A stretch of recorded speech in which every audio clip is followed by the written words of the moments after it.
Bonjour à nos amis. On est heureux encore une fois de se retrouver pour parler de ces fameuses leçons concernant la promesse de l'Alliance éternelle. On se demande comment ça se fait que pendant 3 mois, on va étudier ce thème. C'est parce que c'est un thème qui est tellement important, tellement intéressant. Et on est heureux aujourd'hui d'accueillir ceux qui vont participer en la personne de Shani et de Stéphanie. Alors, j'aimerais demander à Shani s'il voudrait bien débuter cette leçon par la prière. Avec plaisir, bien sûr. Notre Père, notre Dieu, c'est un privilège, Seigneur, que nous avons de pouvoir ouvrir ta parole pour étudier l'alliance que tu as faite avec ton peuple. Seigneur, nous te demandons ta présence afin de pouvoir nous éclairer du Saint-Esprit, que nous puissions comprendre ce que tu as à nous enseigner, soit avec ceux qui sont à l'écoute également. Pardonne nos péchés, nous t'en prions au nom de Jésus. Amen. Amen. Amen. Amen. La leçon de cette semaine, c'est intitulée « Enfants de la promesse ».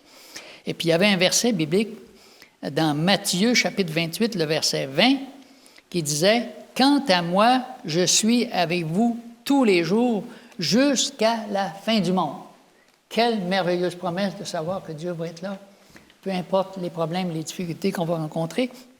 Et aujourd'hui, on va se pencher sur des thèmes tout à fait particuliers. Dans la journée de dimanche, on nous parlait du bouclier. Il y avait une petite phrase qui était marquée dans Stéphanie, je ne sais pas si tu as vu ça dans Genèse chapitre 15, le verset 1. Il y a une petite phrase qui dit à Abraham, « N'aie pas peur ». J'aimerais te demander, de quoi est-ce qu'Abraham aurait eu peur? Qu'avait-il à craindre, Abraham?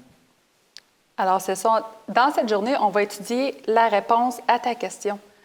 Je vais reprendre le verset que tu viens de partager, Genèse 15 au verset 1. « Après ces événements, la parole de l'Éternel fut adressée à Abraham dans une vision, et il dit, « Abraham, ne crains point, je suis ton bouclier, et ta récompense sera très grande. » Alors, dans cette vision, les premières paroles qu'Abraham, à l'époque, il s'appelait Abraham, entend de la bouche de Dieu directement sont « Ne crains point ». Alors, habituellement, quand quelqu'un se fait dire ça, c'est pour le rassurer. Il a peut-être l'air un petit peu perturbé, un peu inquiet. Alors, Dieu commence avec ces paroles afin d'apaiser son esprit. Quand on n'a pas l'esprit tranquille, je parle avec expérience, là, ça peut être plus compliqué de comprendre qu'est-ce que quelqu'un essaie de nous dire ou de comprendre la situation dans laquelle on se trouve. Alors, que pensait Abraham? Pensait-il peut-être qu'il était sur le point de se faire attaquer? Qui sait? Mais après tout, il était quelqu'un. Hey, c'était pas n'importe qui, Abraham. Il était la tête d'un grand nombre de personnes. Plusieurs d'entre eux, la Bible en parle, c'était des hommes braves. Des hommes braves. Il y avait beaucoup d'animaux, je viens de le mentionner, il était riche, il était un millionnaire. Quand on le voyait marcher dans la rue, dans le champ, il me donne l'impression qu'il était impressionnant. Il devait commander aussi le respect. Le monde, il devait se demander, hey, c'est qui ça? T'sais, il devait le respecter, il devait commander ce respect qu'on donne à quelqu'un d'important. Puis être là dans sa tribu pour ça. Oui, Hein? C'est pas à brimballe. Non. Alors, imaginez-vous vous-même, on en retourne à la promesse, Dieu lui parle directement. Dieu lui dit, je vais être ton bouclier. Il va être son garde du corps, son propre service personnel de protection. C'est quand même impressionnant. Dieu promet à Abraham d'être son bouclier. Un bouclier, il ne faut pas oublier que c'est un symbole de protection dans les guerres anciennes. Un bouclier, c'était la fer ronde qui était devant toi, ça te protégeait. Alors, Abraham, ici, je vais sauter un petit peu ici. Abraham, il avait déjà goûté aux bontés de l'Éternel. Quand l'Éternel lui est apparu cette fois-là, mais ce n'était pas la première fois qu'il entendait sa voix. Il avait récemment remporté une victoire assez importante lors d'une expédition militaire. Par expérience, il savait et il reconnaissait que le bras de l'Éternel était et continuerait d'être sa force. Il est possible de lire tous les détails de cet exploit militaire-là dans Genèse 14. Alors, avis à tous les amateurs d'action, vous serez ravis, très ravis. J'aimerais partager une petite citation ici tirée du livre Counsels for the Church par Ellen White. Nous n'avons rien à craindre pour l'avenir, à moins d'oublier la manière dont le Seigneur nous a conduits dans notre histoire passée. Et ça, c'est une phrase que j'aime souvent me rappeler. Parce que moi, je ne sais pas vous, mais moi, j'oublie tellement vite. On dirait que j'ai un don spécial de me rappeler des choses plutôt négatives, mais des bonnes choses, ça me sort de la tête. Je me rappelle, quand les enfants étaient petits, on avait pris l'habitude d'écrire tous les miracles que Dieu faisait dans notre vie, les réponses aux prières qu'on avait faites, de les écrire sur un bout de papier. Puis on les mettait dans un vase spécial. Puis laissez-moi vous dire, en très peu de temps, le vase s'est rempli. Il a fallu qu'on change de contenant. On a pris une boîte. Puis ça arrivait quand même assez souvent. Je vous dirais peut-être une fois par mois, on s'assoyait en famille pour le culte. Puis on pigeait au hasard un petit papier. Puis là, on relisait la phrase qu'on avait écrite. Et souvent, nous quatre, on faisait « Ah oui, j'avais oublié que c'était arrivé. » Alors, on oublie quand même assez rapidement. Oui. Même si Abraham, là, il avait tout ce qu'il avait besoin, parce qu'on sait, hein, il y a la main-d'œuvre en abondance, possession matérielle, etc., il y avait une chose qu'il n'y avait pas. Qu'est-ce qu'il n'y avait pas? Vous avez deviné? L'enfant. Un enfant. Un héritier. La promesse. Chair de sa chair. Je vous amène maintenant dans la Genèse, dans le chapitre 15, les versets 2 et 3. Abraham dit, « Seigneur éternel, que me donneras-tu? Je m'en vais sans enfant, et l'héritier de ma maison, c'est Éliézer de Damas. » Et Abraham dit, « Voici, tu ne m'as pas donné de postérité, et celui qui est né dans ma maison sera mon héritier. » Alors Abraham, à ce moment-ci, il ne semblait pas s'inquiéter vraiment des représailles militaires, mais du fait qu'il n'avait pas encore eu d'enfant. Alors sa réponse nous laisse savoir que son esprit est vraiment focusé sur la promesse que Dieu lui avait faite dans le passé. Puis c'est ça justement qu'il avait apporté à venir s'établir dans Canaan. Alors comment est-ce possible qu'une telle promesse se réalise?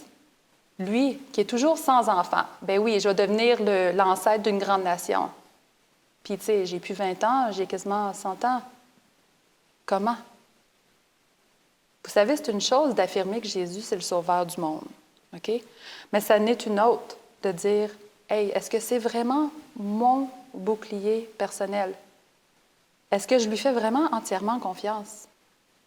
Comme j'ai mentionné, Abraham, le temps passe, les années filent, lui et sa femme deviennent très âgés quand même, 90 et 100, c'est, on peut dire, âgés.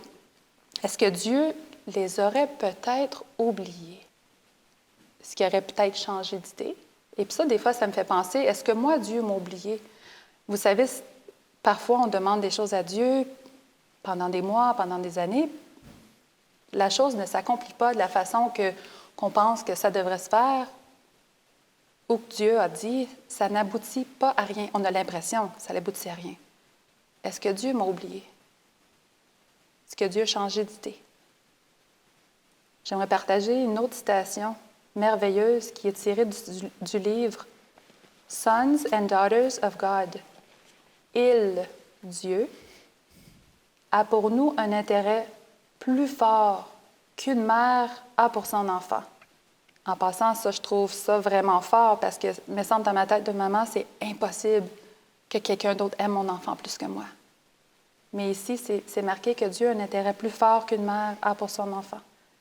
Notre Sauveur nous a rachetés à travers la souffrance et le chagrin, à travers les insultes, les reproches, les moqueries, le rejet, finalement la mort. Il veille sur vous, enfants de Dieu effrayés et tremblants. Il vous prendra en sécurité sous sa protection. La faiblesse inhérente de notre nature humaine ne nous interdira pas l'accès à notre Père céleste, car il, le Christ, Jésus, est mort pour intercéder en notre faveur. Je poursuis maintenant avec une merveilleuse citation des paraboles de Jésus, page 143. « Si des épreuves inexplicables surviennent, il ne faut pas qu'elles nous ravissent notre paix intérieure. Quelque injuste que soit la façon dont nous pourrons être traités, ne nous laissons pas aller à la colère. Il nous couvrira des rayons éclatants du soleil de justice. Ainsi, Satan, qui ne peut franchir ce bouclier lumineux, ne nous atteindra pas. » Dernière phrase, Message choisi, volume 2, page 428. « Quand l'homme est à bout de force, Dieu se montre. » Il intervient. Alors, je termine avec la promesse que Dieu a faite. « Je suis ton bouclier et ta récompense sera très grande. » Amen. Merci. Chanie, on parlait de la promesse messianique. Comment tu comprends la notion selon laquelle Abraham, à travers Jésus, que toutes les familles de la terre seraient bénies? Ça veut dire quoi, ça? Que toutes les familles de la terre seraient bénies. Pourrais-tu nous donner un peu plus d'éclaircissement? Avec plaisir. Alors, pour répondre à ta question, je vais aller lire le Genèse 28, verset 14, si vous le voulez bien. Donc, on est dans la postérité, on est dans la promesse que Dieu a faite.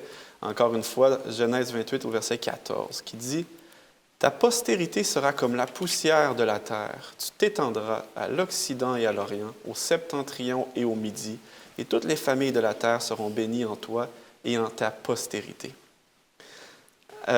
Des mots-clés ici, le verset commence par « ta postérité » et il termine par « ta postérité ». Et on est dans un contexte où le péché est dans le monde et Dieu a prévu un plan de rédemption pour ses enfants. Et ça doit absolument venir par une postérité, et c'était par la postérité d'Abraham.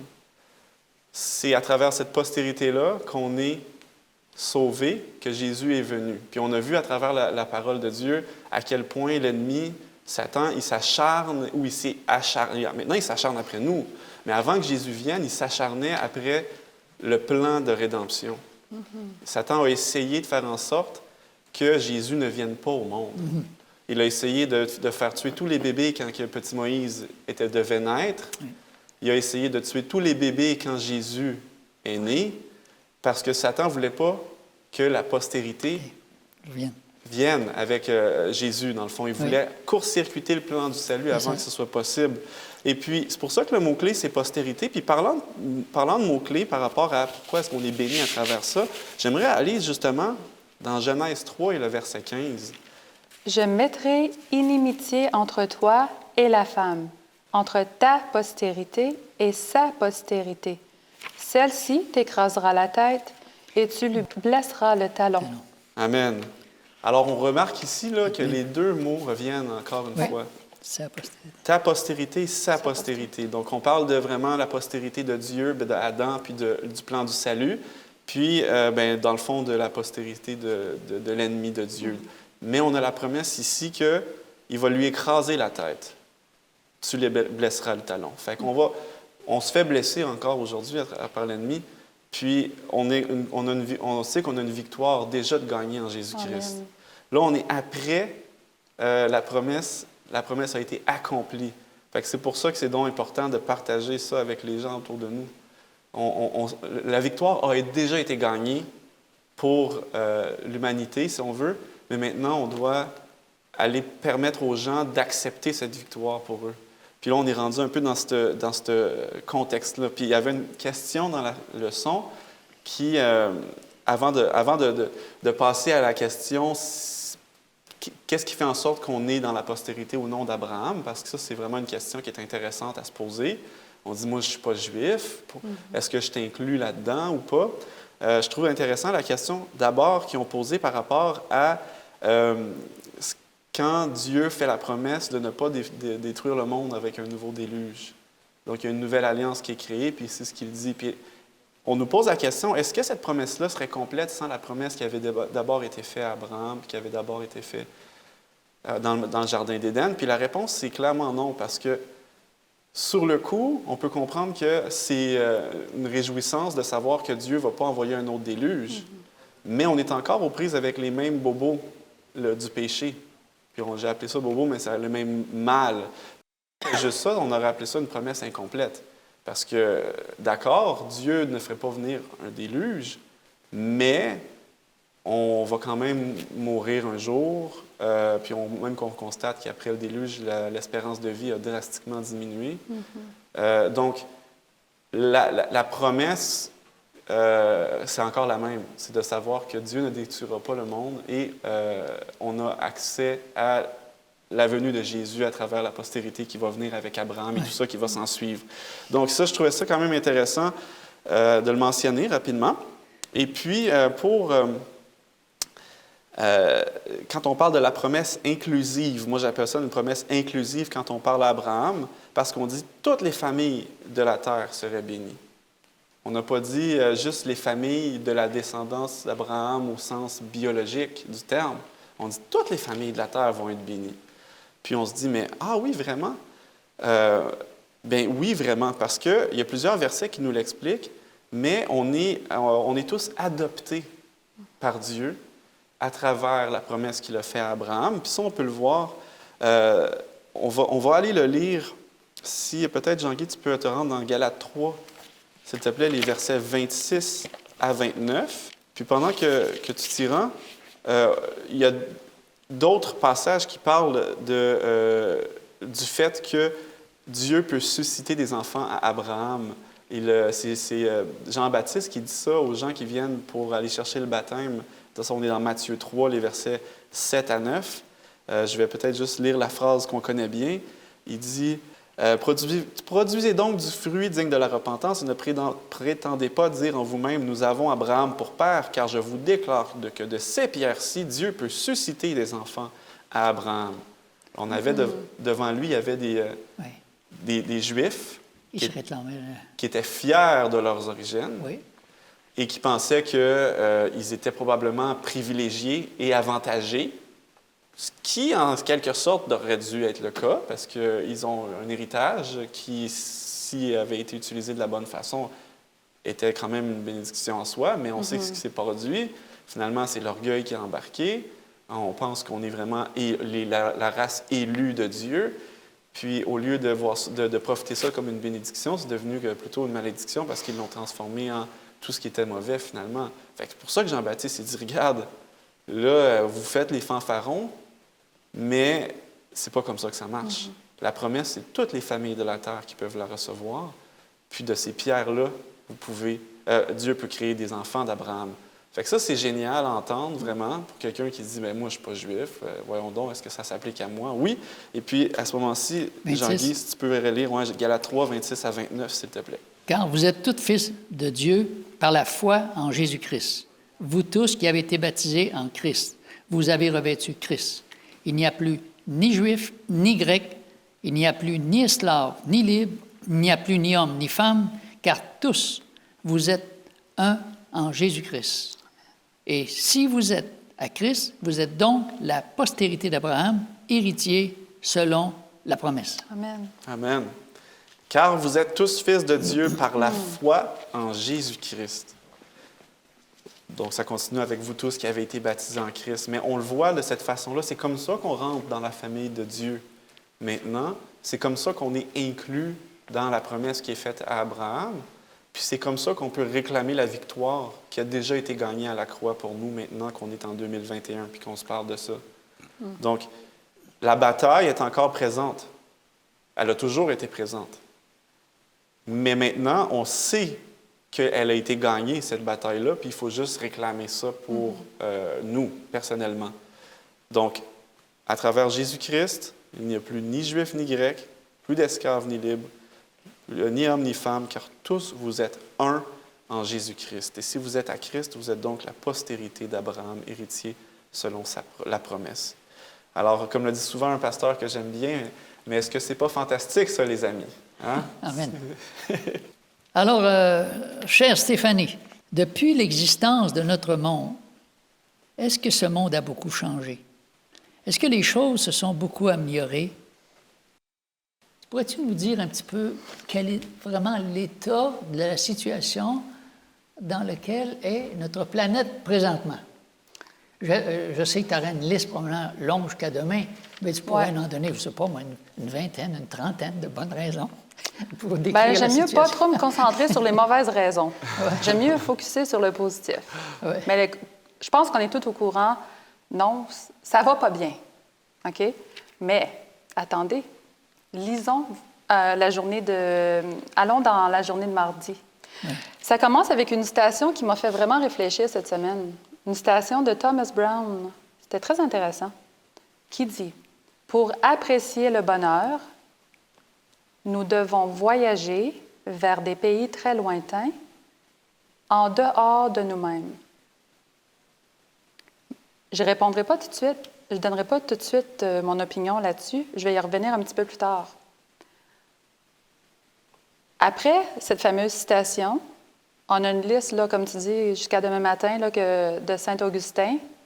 C'est ça? Non, oui, c'est ça, Saint-Augustin, à propos de la condition humaine. Hein, on sait que la liste est très longue et est très sombre aussi. Il n'y a rien de joyeux dans cette liste. Sans aller dans tous les détails, comme je l'ai dit, grosso modo, avec l'intrusion du péché dans le monde, on va être honnête, là, l'humain naît pour souffrir et ensuite pour mourir. À l'origine, l'humain devait naître pour vivre une très bonne vie, une vie parfaite, telle que décrite dans les premières pages de la Genèse.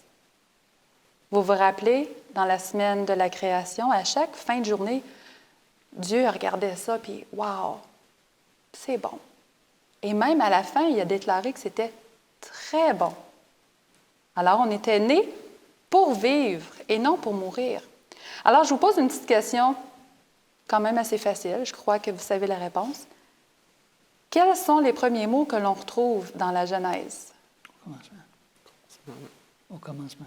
Au commencement, oui, Dieu créa les cieux et la terre. Une autre petite question facile. Quels sont les derniers mots de la Genèse? Ah, il faut aller voir. Bon, Oui. on va aller voir. On va aller voir. Alors, c'est Genèse 50 au verset 26. Alors, ça commence au commencement. Dieu créa les cieux et la terre. Est-ce que, Chani, tu pourrais nous donner la réponse de Genèse 50, verset 26? Les dernières phrases, les derniers mots, s'il vous plaît. On l'a mis dans un cercueil. Oui, on l'embauma et on l'a mis dans un cercueil en Égypte. Merci. Alors, l'histoire commence, Dieu crée le ciel et la terre, c'est bon, c'est merveilleux. Puis à la fin de ce chapitre, on l'embauma, on le mit dans un cercueil. La mort, ça ne faisait pas partie, toutes les conséquences du péché, ça ne faisait clairement pas partie du plan de Dieu. Mais, malgré le péché et toutes ces conditions-là, toutes ces conséquences désastreuses qui sont arrivées à cause de ça, il y a une bonne nouvelle. Oui, il y a une bonne nouvelle. C'est dur à croire, mais oui, il y en a une bonne nouvelle. Vous savez c'est quoi? Je pose des questions aujourd'hui. Jésus revient. La bonne nouvelle, oui, Jésus. Alors, je m'explique. À travers sa vie, à travers sa mort, à travers sa résurrection et son ministère présentement en tant que souverain sacrificateur dans le temple au ciel, la promesse qu'il a faite à Abraham, qu'à travers lui, toutes les familles de la terre seraient bénies, elle s'accomplit. Venez maintenant avec moi dans 1 Thessaloniciens 4, les versets 16 à 18. Car le Seigneur lui-même a un signal donné, à la voix d'un archange, et au son de la trompette de Dieu descendra du ciel, et les morts en Christ ressusciteront premièrement. Ensuite, nous, les vivants qui serons restés, nous serons tous ensemble enlevés avec eux sur des nuées, à la rencontre du Seigneur dans les airs, et ainsi nous serons toujours avec le Seigneur. Consolez-vous donc les uns les autres par ces paroles. Alors ici, là, c'est pas n'importe qui revient. C'est Jésus Lui-même qui revient. Il aurait peut-être pu envoyer un représentant, l'ange numéro 1 de l'armée, mais non, mais c'est lui qui revient en personne. OK? Alors, ce même Jésus qui est monté aux cieux lors de l'ascension, c'est lui qui redescend. Alors, on retrouve la promesse. Il a même fait une promesse lui-même dans Jean, chapitre 14 au verset 3. Notre Seigneur lui-même, c'est lui qui revient. On se rappelle que juste avant de monter, il avait promis qu'il reviendrait. Alors, cette promesse est retrouvée dans Jean, chapitre 14, verset 3. Jésus, il revient, pas en tant que petit agneau silencieux, mais il revient dans la nuée, avec la nuée des cieux, victorieux. Il a conquis la mort et le séjour des morts. L'ennemi, la mort, a le plus aucun pouvoir sur ceux qui ont été rachetés. C'est pas tout. Les justes qui dorment dans la terre entendent la plus belle voix qui existe dans l'univers. Et au son de sa voix, ils se réveillent et sortent immédiatement de la terre. Des fois, j'aime imaginer comment ça va se passer ce moment-là. J'imagine la terre s'ouvrir de partout. Au son de sa voix, ils sortent de la terre. Ça va être une scène incroyable. Et cette journée-là va marquer le début de l'éternité avec lui. La puissance de la parole de Dieu. Hein? Un avenir merveilleux nous attend. En attendant, on est encore sur la planète. C'est pas grave, on continue d'avancer en gardant les yeux sur Jésus. Alors, ce jour-là, les enfants de Dieu de la première génération, commençant par Adam et Ève, jusqu'à la dernière génération, on va rencontrer Jésus dans les airs, entre la terre et le ciel. Il est écrit aussi dans Apocalypse 3, verset 12, « Celui qui vaincra, je ferai de lui une colonne dans le temple de mon Dieu, et il n'en sortira plus. J'écrirai sur lui le nom de mon Dieu et le nom de la ville de mon Dieu, de la nouvelle Jérusalem qui descend du ciel, d'auprès de mon Dieu, et mon nom nouveau. » Encore une autre belle promesse. Ceux qui vaincront auront une place importante et permanente avec Dieu.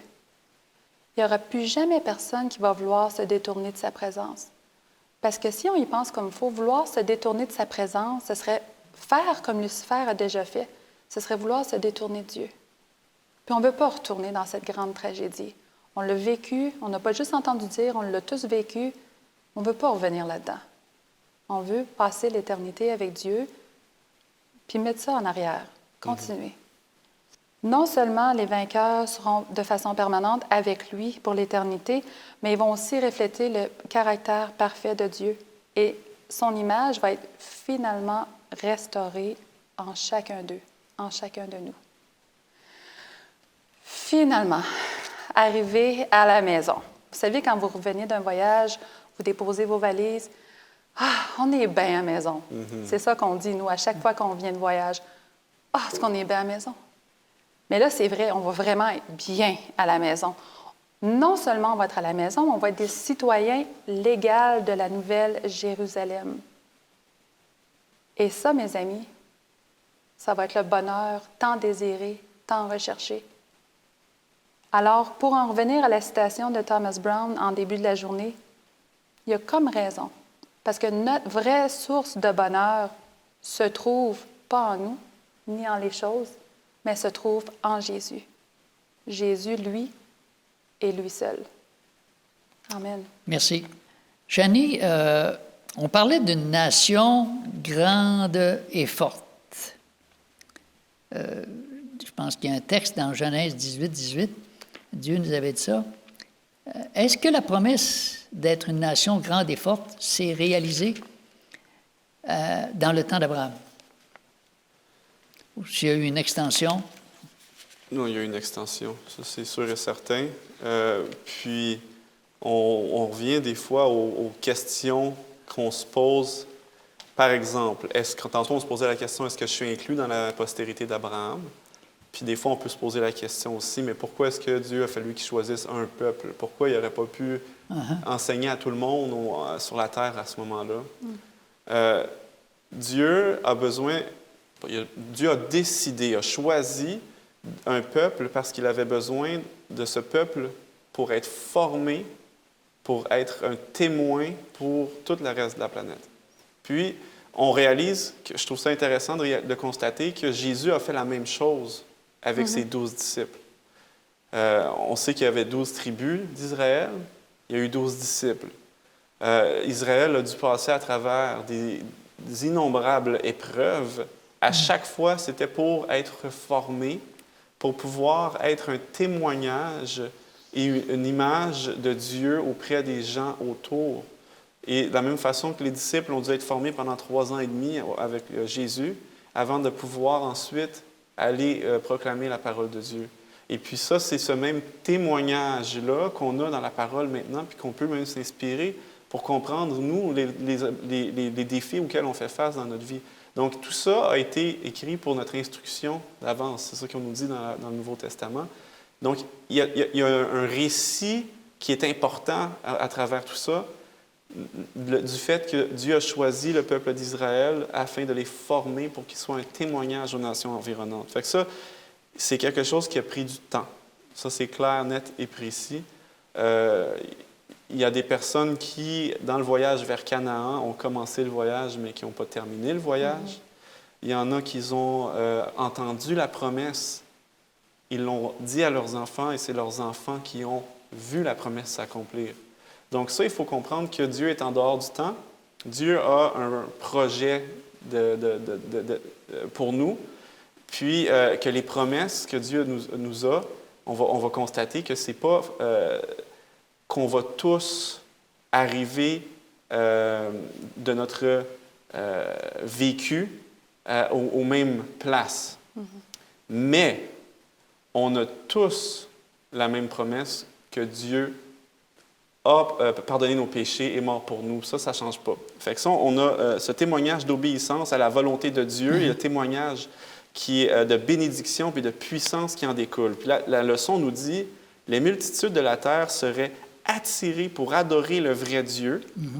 On dit ainsi l'attention de l'humanité serait attirée vers Israël, leur Dieu, et le Messie qui devait apparaître au milieu d'eux, le Sauveur du monde. Tous les yeux étaient tournés vers Israël. Je trouve ça très intéressant parce que on est des représentants de Dieu, nous, aujourd'hui, partout où on passe. Puis on est supposé attirer l'attention, mais pour la bonne raison, évidemment. On est supposé être des gens qui, parce qu'on est exposé à la lumière de Dieu au quotidien, on reflète un peu de cette lumière pour que les gens se disent « C'est qui ces gens-là? Comment ça se fait qu'eux ci? Comment ça se fait qu'eux ça? » Et c'est un peu ce qu'on doit être. On doit attirer les gens vers Dieu. Et parfois, quand on parlait de l'aveuglement tantôt, spirituel qui peut nous atteindre, on finit par se pencher beaucoup sur des détails du par cœur, des leçons qui sont la vérité. Et puis, on pense qu'après ça, il faut évidemment dire la vérité aux gens, mais qu'on le fait d'une façon qui n'attire pas le monde vraiment vers nous. Ils n'ont pas vraiment envie de nous écouter parce qu'on a tellement focalisé sur quelque chose qui est intellectuel, qui est détaché d'une expérience personnelle avec Dieu. Les gens n'ont pas envie de nous écouter.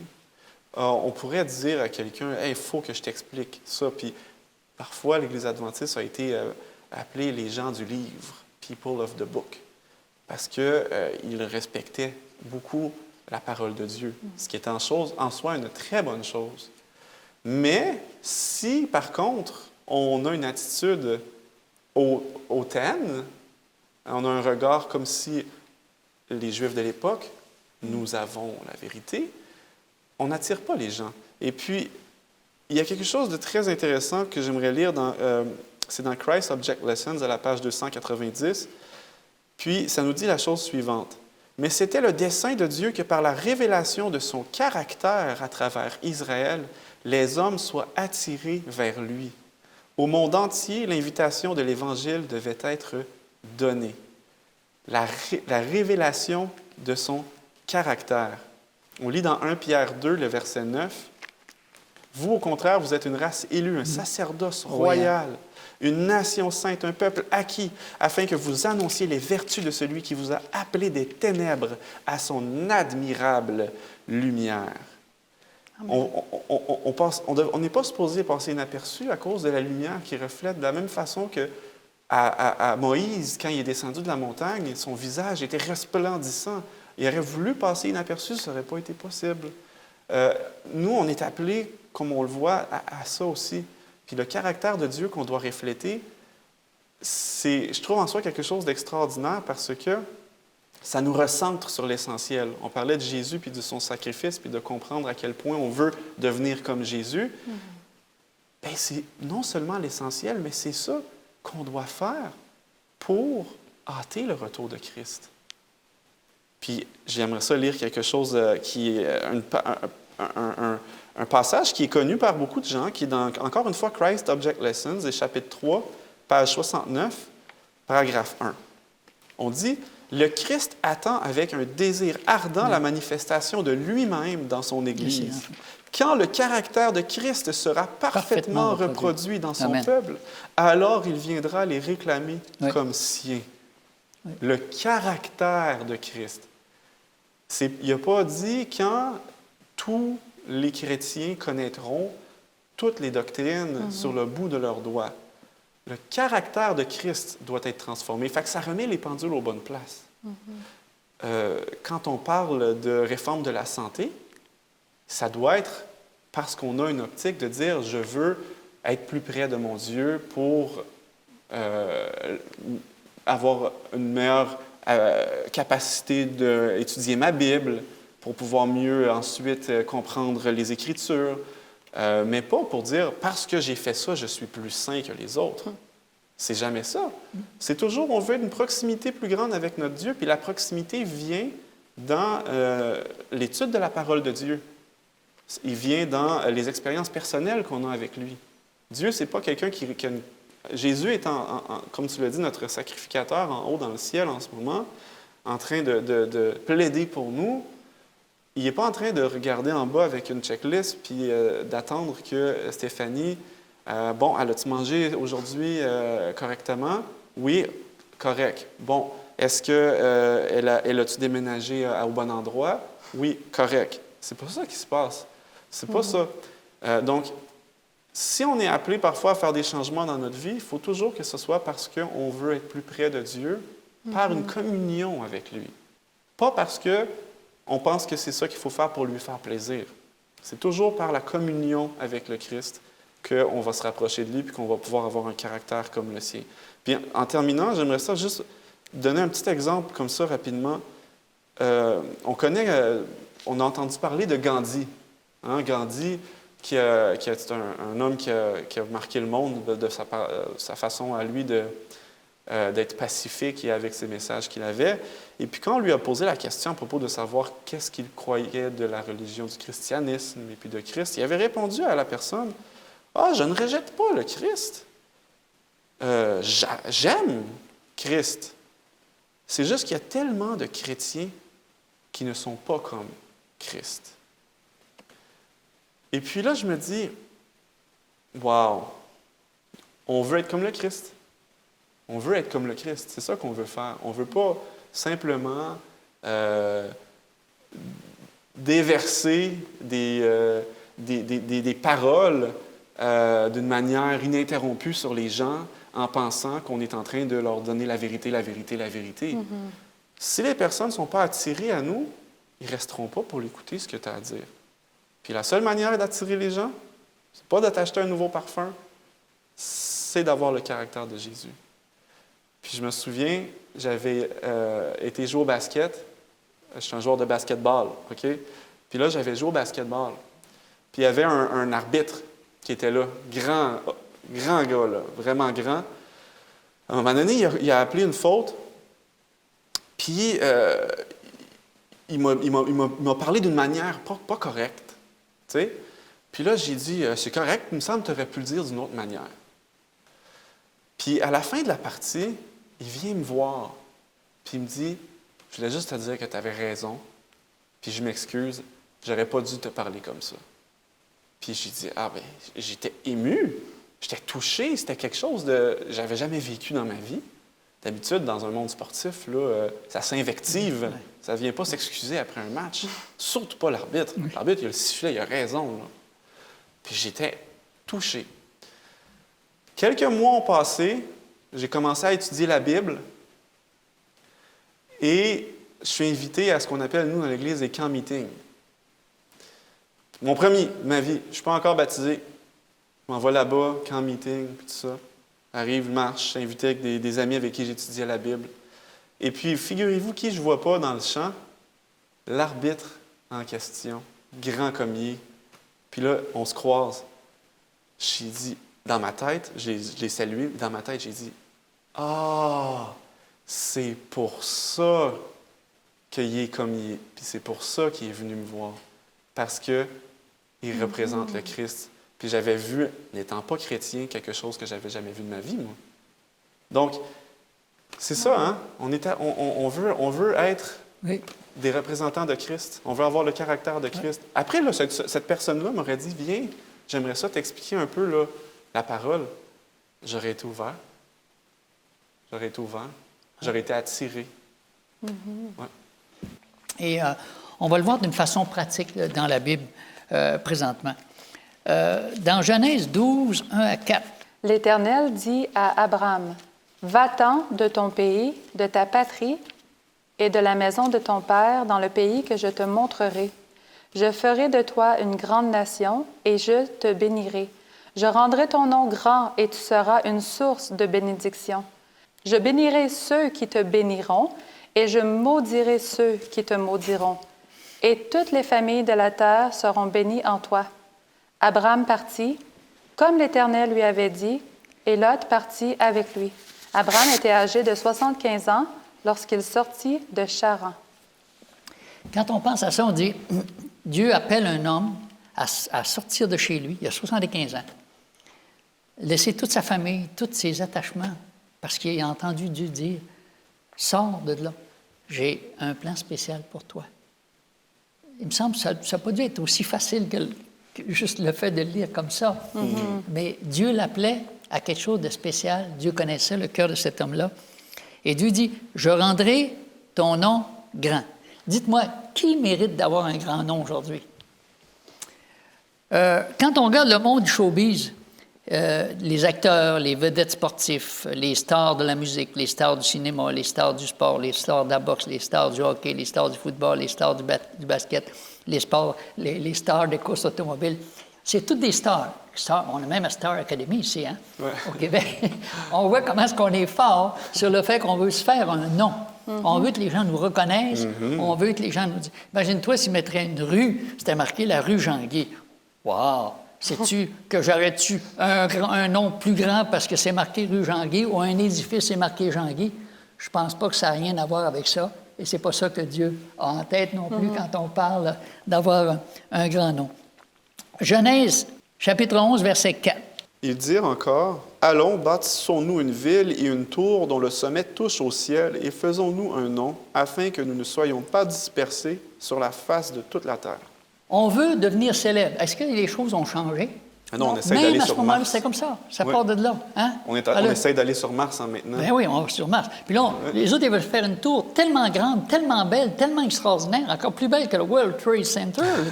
Écoute, on veut faire quelque chose que le monde puisse nous voir pour dire, « Hey, on est quelqu'un, t'as-tu vu la tour qu'on a là?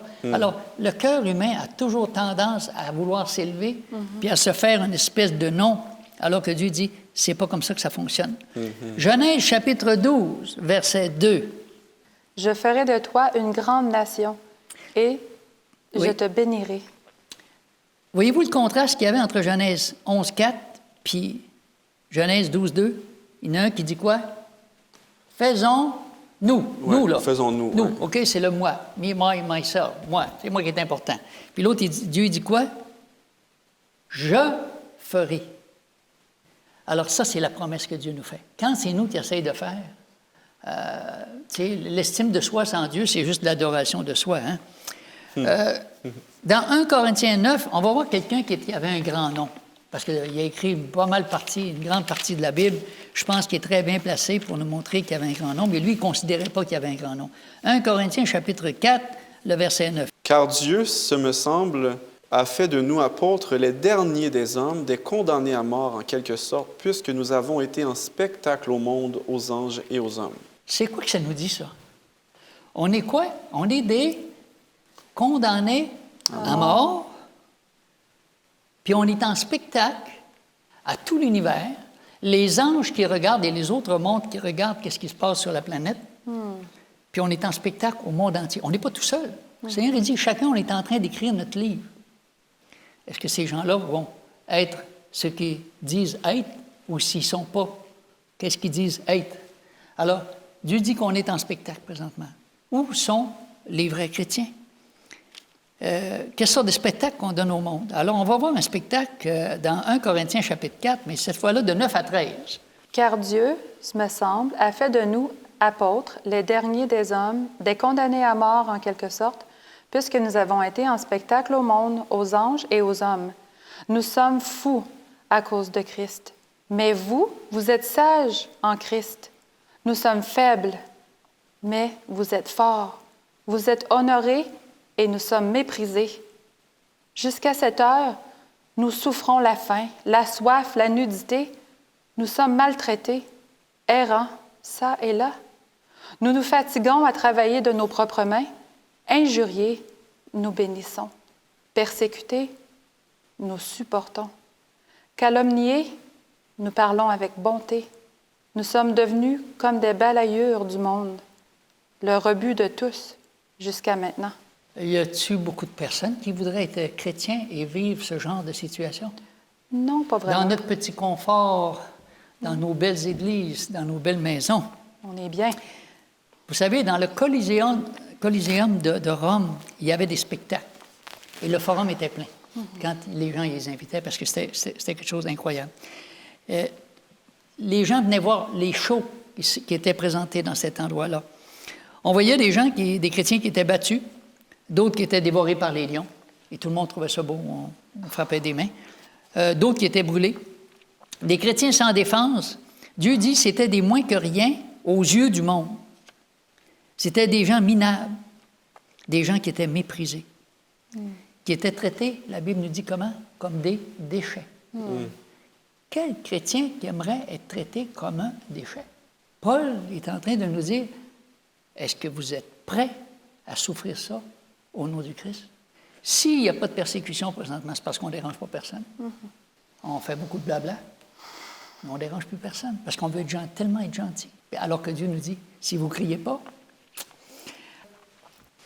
la scène de spectacle de Dieu, des témoins du Christ. Tu as parlé de ça tantôt, qu'on devait être des témoins. Ça dit, quand il était injurié, qu'est-ce qu'il faisait? Il bénissait. Quand il était persécuté, qu'est-ce qu'il faisait? Il ne se plaignait pas. Quand il était insulté, qu'est-ce qu'il faisait? Il répondait avec bonté. Puis quand on les maudissait, qu'est-ce qu'il faisait?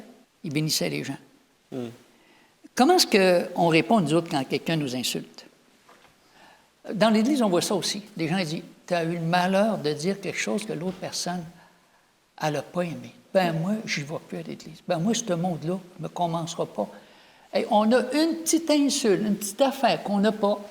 Et comment de monde que j'ai vu qui ne viennent pas à l'Église parce qu'on m'a dit quelque chose que je n'ai pas aimé. Seigneur, on se ment à soi-même. Est-ce qu'on est vraiment des représentants du Christ? Des fois, on se dit, est-ce que c'est comme ça que Jésus a réagi? On doit se questionner puis se mettre en questionnement pour dire, il y a quelque chose qui ne marche pas.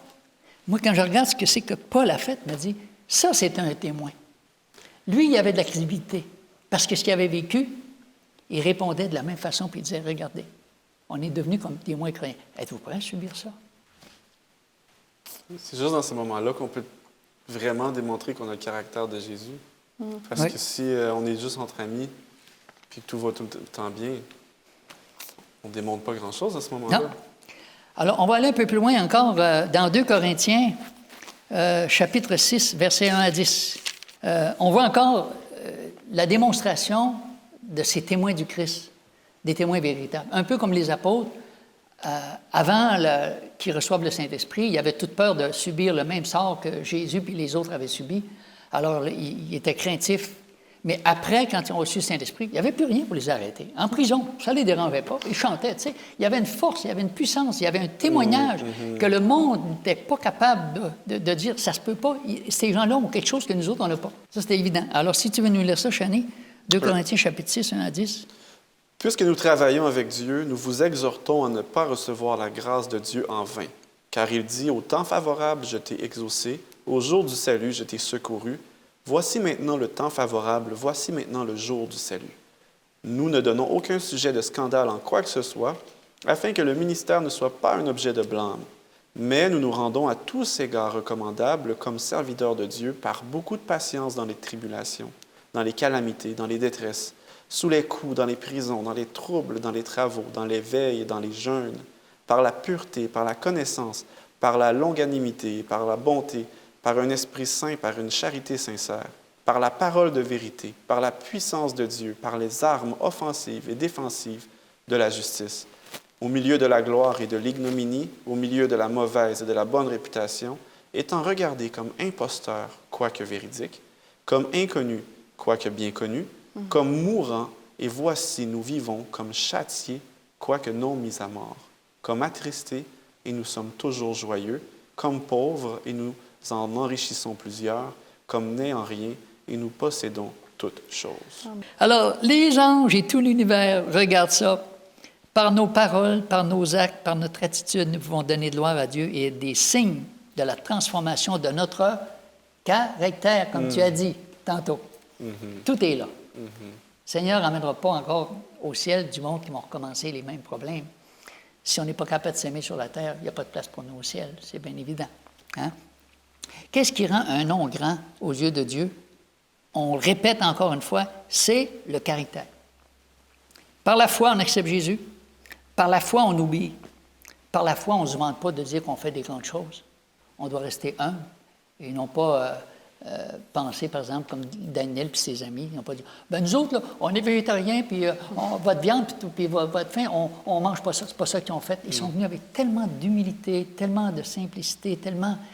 C'est la façon dont ils l'ont fait que ça a touché le cœur de cet homme-là qui a dit « C'est correct, mais je peux perdre la vie à cause de vous autres. » Alors, Dieu les a disposés d'une façon favorable au travers d'une chose peut-être toute simple, mais il était obéissant même dans les moins de petites choses.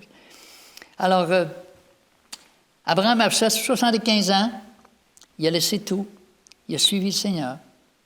Il a eu plein d'expériences, pénibles, difficiles, mais au travers de ça, Dieu est en train de construire sa foi. Et quand Dieu lui a demandé d'offrir son fils, le fils du miracle, le fils de la promesse, Isaac, il a consenti à donner son fils.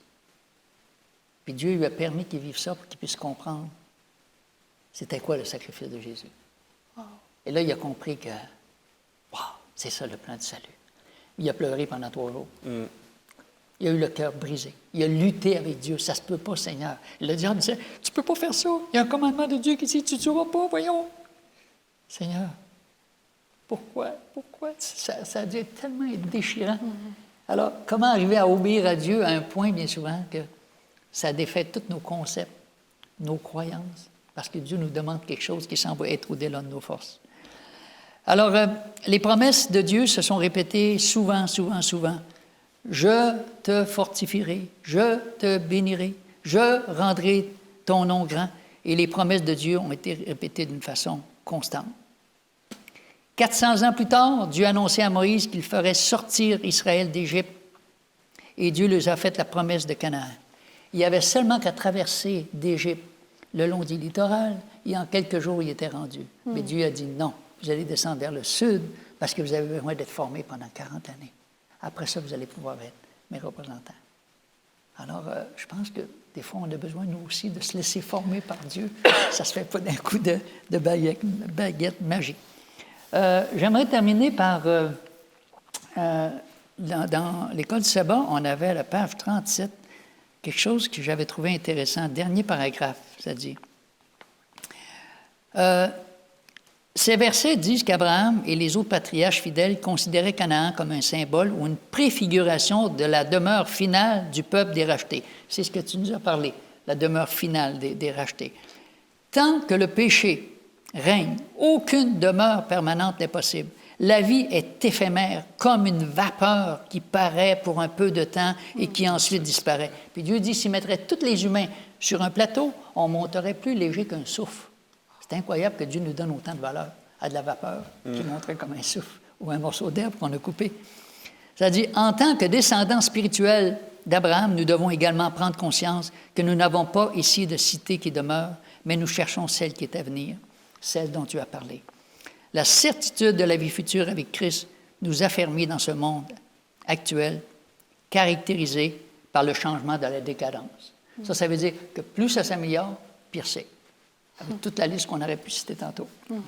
Maintenant, la véritable grandeur devrait être la conséquence du respect des ordres de Dieu et de la coopération qu'on devrait faire avec les ordres que Dieu nous donne. Dieu dit, vous n'aurez aucune de toutes ces maladies d'Égypte si vous faites ce que je vous dis. Alors, si on obéissait vraiment comme on devrait obéir, les gens diraient, comment ça fait que ces gens-là sont heureux, sont pratiquement jamais malades, ils ont des belles familles. En plus, ils sont bénis, ils ont beaucoup d'enfants. Mais qui est ce peuple-là? On serait un témoignage, même sans dire un mot. Les gens diraient, ils ont quelque chose d'extraordinaire. Et on voit souvent, malheureusement, des chrétiens qui ont la baboune, trop souvent. Ça, c'est pas bon. On ne devrait pas avoir des babounes.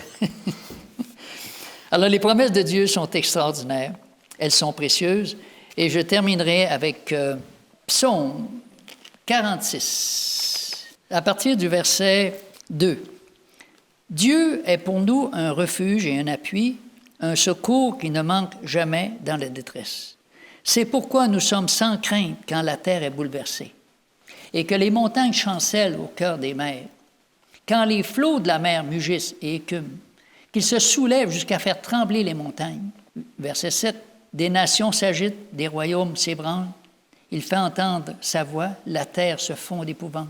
L'Éternel des armées est avec nous, le Dieu de Jacob est pour nous une haute retraite. Verset 10, c'est lui qui a fait cesser les combats jusqu'au bout de la terre.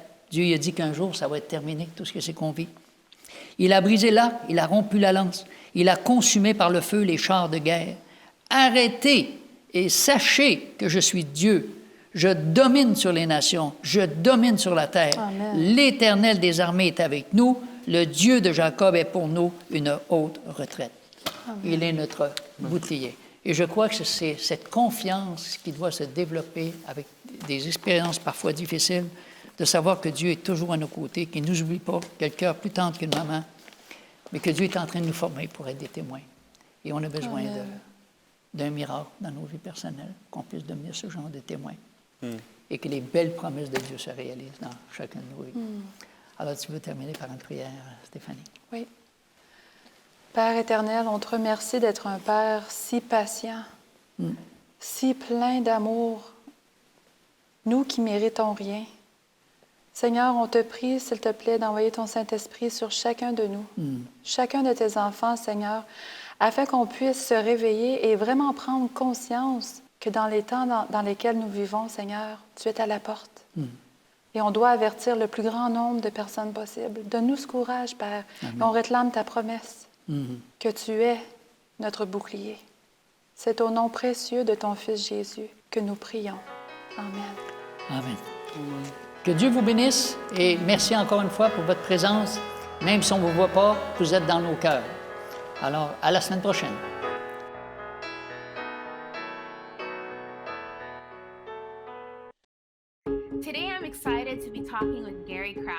Aujourd'hui, je suis très heureuse de m'entretenir avec Gary Cross. Il est le directeur de Global Mission et il va nous expliquer un peu comment il est possible de participer à Global Mission. Tant de choses se produisent dans le monde et vous vous demandez peut-être comment y participer. Comment puis-je faire partie de ce que Dieu fait dans le monde ? Aujourd'hui, nous allons donc avoir l'occasion d'entendre parler de lui. Même dans les conversations que j'ai eues avec d'autres pasteurs, il y a eu cette question. Qu'est-ce que cela signifie, une mission holistique ? Parfois, il faut clarifier un peu ce que cela signifie.